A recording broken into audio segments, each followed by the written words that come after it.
ಹೋಯ್ ನಮಸ್ಕಾರ ಮರ್ರೆ, welcome back to our YouTube channel. ನಾನು ಫ್ರಾನ್ಸ್ ಬಿರಿಯಾನಿ ಹ್ಯಾಂಗೆ ಮಾಡೋದು ಅಂತ ನಿಮ್ಗೆ ತೋರಿಸ್ತೆ ಬನ್ನಿ. ನಾನಿಲ್ಲೋ ಅರ್ಧ kg ಫ್ರಾನ್ಸ್ ತಗೊಂಡಿದ್ದೆ, ನೀಟಾಗಿ ಕ್ಲೀನ್ ಮಾಡ್ಕೊಂಡಿದ್ದೆ. ಇದ್ರ ಮೇಲೆ ಕಪ್ಪು ಥರ ಇರುತ್ತೆ, ಅದನ್ನು ಚಾಕುವಲ್ಲೂ ಕಟ್ ಮಾಡಿ ಆ ಕಪ್ಪು ಕಲರನ್ನು ತಗೊಂಡಿದ್ದೆ. ಫಸ್ಟಿಗೆ ಕ್ಲೀನ್ ಮಾಡಿ ಇಟ್ಕೊಳ್ಳೋದು ಪ್ರಾನ್ಸ್, ಒಂದು 1/4 ಟೀ ಸ್ಪೂನ್ ಹಾಪಷ್ಟು ಅರಿಶಿನ, ಆಮೇಲೆ ಒಂದು ಅರ್ಧ ಸ್ಪೂನು ಖಾರ ಪುಡಿ, ಸ್ವಲ್ಪ ಜೀರಿಗೆ ಪುಡಿ, ಸ್ವಲ್ಪ ಧನಿಯಾ ಪುಡಿ, ಸ್ವಲ್ಪ ಗರಂ ಮಸಾಲೆ, ಬಿರಿಯಾನಿ ಪೌಡರ್ ಹಾಕ್ತಿದ್ದೆ ಒಂದು ಸ್ವಲ್ಪ, ಆಮೇಲೆ 1 ಸ್ಪೂನ್ ಶುಂಠಿ ಬೆಳ್ಳುಳ್ಳಿ ಪೇಸ್ಟ್, ಆಮೇಲೆ ಒಂದು ಸ್ವಲ್ಪ ಪುದೀನ, 1/4 ಕಪ್ಪಷ್ಟು ಮೊಸರನ್ನು ತಗೊಂಡಿದ್ದೀನಿ. ಇಲ್ಲಿ ಗಟ್ಟಿ ಮೊಸರು ತಗೊಂಡ್ರೆ ಮತ್ತು ಚೆನ್ನಾಗಿರುತ್ತೆ. 1 ಚಮಚ ಉಪ್ಪು. ಇದನ್ನ ಇವಾಗ ನಾವು ಚೆನ್ನಾಗಿ ಮಿಕ್ಸ್ ಮಾಡಬೇಕು. ಒಂದು ಅರ್ಧ ಲಿಂಬು ತಗೊಂಡಿದ್ದೀನಿ. ನೀರು ಹಾಕಬಾರ್ದು, ಮೊಸರಲ್ಲೇ ಸ್ವಲ್ಪ ನೀರಿನ ಅಂಶ ಇರುತ್ತಲ್ಲ, ಹಾಗಾಗಿ ಅದು ಬಿಟ್ಕೊಳ್ಳುತ್ತೆ. ಅರ್ಧ ಗಂಟೆ ಹಾಗೆ ಇದನ್ನು ಮ್ಯಾರಿನೇಟ್ ಮಾಡಬೇಕು. ನಾನಿಲ್ಲಿ 1 ಲೋಟ ಸೋನಾ ಮಸೂರಿ ಅಕ್ಕಿ ತಗೊಂಡಿದ್ದೆ, ನೀವು ಬಾಸುಮತಿ ರೈಸ್ ತಗೊಂಡ್ರು ಚೆನ್ನಾಗಿರುತ್ತೆ. ನಾನಿಲ್ಲಿ 1 ಲೋಟ ಸೋನಾ ಮಸೂರಿ ಅಕ್ಕಿ ಚೆನ್ನಾಗಿ ತೊಳೆದುಬಿಟ್ಟು ತೊಗೊಂಡಿದ್ದೀನಿ. ಒಂದು ಸ್ವಲ್ಪ ತುಪ್ಪ ಇಲ್ದಿದ್ದವ್ರು ಎಣ್ಣೆನೂ ಯೂಸ್ ಮಾಡ್ಬೋದು, ಕೋಕೋನಟ್ ಆಯಿಲ್ ಯೂಸ್ ಮಾಡಿದರೆ ಬೆಸ್ಟು. ಆಮೇಲೆ ಇದಕ್ಕೆ ಗರಂ ಮಸಾಲ ಐಟಮ್ಸ್ ಎಲ್ಲ ಹಾಕಬೇಕು, ಚಕ್ಕೆ, ಲವಂಗ, ಪಲಾವ್ ಎಲೆ, ಸೋಂಪು ಎಲ್ಲ ಇದೆ. ಇದು ಚೆನ್ನಾಗಿ ತುಪ್ಪದಲ್ಲಿ ರೋಸ್ಟ್ ಆಗಬೇಕು. ಅದ್ರದ್ದು ಸ್ಮೆಲ್ ಏನಿದೆ, ಫ್ರ್ಯಾಗ್ನೆನ್ಸ್, ಅದು ಬಿಟ್ಕೊಳ್ಳುತ್ತೆ. ಇಲ್ಲಿ 1 ದೊಡ್ಡ ಈರುಳ್ಳಿನ ತಗೊಂಡಿದ್ದೀನಿ.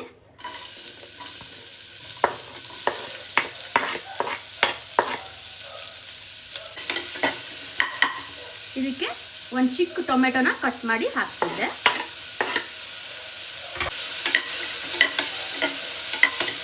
ಇದು ನೋಡಿ, ಈರುಳ್ಳಿ ಬ್ರೌನ್ ಕಲರಿಗೆ ಬಂದಿತ್ತು. ನಾನೀಗ ಮ್ಯಾರಿನೇಟ್ ಮಾಡಿ ಇಟ್ಕೊಂಡದ್ದು ಫ್ರಾನ್ಸನ್ನು ಇದಕ್ಕೆ ಹಾಕ್ತಿದ್ದೆ.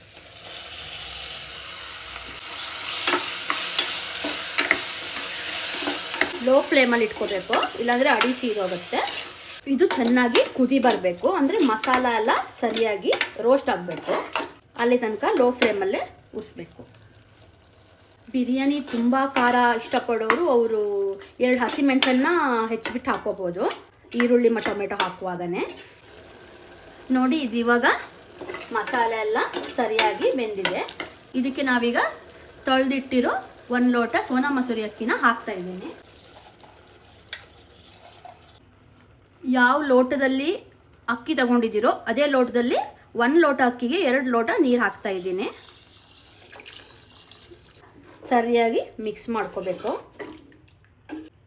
ಸ್ವಲ್ಪ ಕುದಿಯೋಕೆ ಬಿಡಬೇಕು, ಓಪನ್ ಇಟ್ಕೊಂಡೆ. ಇವಾಗ ನಾನು ಲಿಡ್ಡನ್ನು ಕ್ಲೋಸ್ ಮಾಡ್ತಾ ಇದ್ದೀನಿ.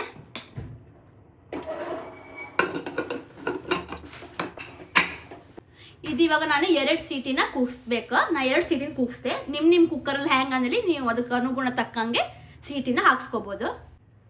ಸೀಟಿ ಫುಲ್ ಹೋದ್ಮೇಲೆ ಓಪನ್ ಮಾಡ್ಕೋಬೇಕು. ವಾವ್, ನೋಡಿ ಎಷ್ಟು ಚೆನ್ನಾಗಿ ಬಂದಿದೆ ಅಂತ ಬಿರಿಯಾನಿ. ನೋಡಿ ಎಷ್ಟು ಉದ್ದುದ್ರಾಗಿದೆ, ಚೆನ್ನಾಗಿ ಬಂದಿದೆ ಬಿರಿಯಾನಿ. ಫ್ರಾನ್ಸು ಎಷ್ಟು ಚೆನ್ನಾಗಿ ಬಂದಿದೆ ಅಂತ. ಲಾಸ್ಟಿಗೆ ಸ್ವಲ್ಪ ಕೊತ್ತಂಬರಿ ಸೊಪ್ಪನ್ನು ಹಾಕ್ಕೊಳ್ಬೇಕು. ಹಾಕಿಬಿಟ್ಟು ಸರಿಯಾಗಿ ಮಿಕ್ಸ್ ಮಾಡಿ ಒಂದು 5 ನಿಮಿಷ ಮುಚ್ಚಿಡಬೇಕು ಕುಕ್ಕರ್ನ. ಆವಾಗ ಅದು ಪರಿಮಳ ಎಲ್ಲ ಚೆನ್ನಾಗಿ ಹೀರ್ಕೊಳ್ಳುತ್ತೆ. ನೋಡಿ, ಬಿಸಿ ಬಿಸಿಯಾದ ಪ್ರಾನ್ಸ್ ಬಿರಿಯಾನಿ ರೆಡಿ. ಮನೆಯಲ್ಲೇ ಮಾಡ್ಕೋಬೋದು ರುಚಿಯಾಗಿ. ಸೈಡ್ಸ್ಗೆ ಕಬಾಬ್ ಮತ್ತು ಮೊಸರು ಬಜ್ಜಿ ಮಾಡಿದೆ, ನೀವು ಒಂದ್ಸಲ ಟ್ರೈ ಮಾಡಿ. ಈ ವಿಡಿಯೋ ನಿಮ್ಗೆ ಇಷ್ಟ ಆದರೆ ಲೈಕ್ ಮಾಡಿ, ಶೇರ್ ಮಾಡಿ, ಸಬ್ಸ್ಕ್ರೈಬ್ ಮಾಡಿ. ಬಾಯ್.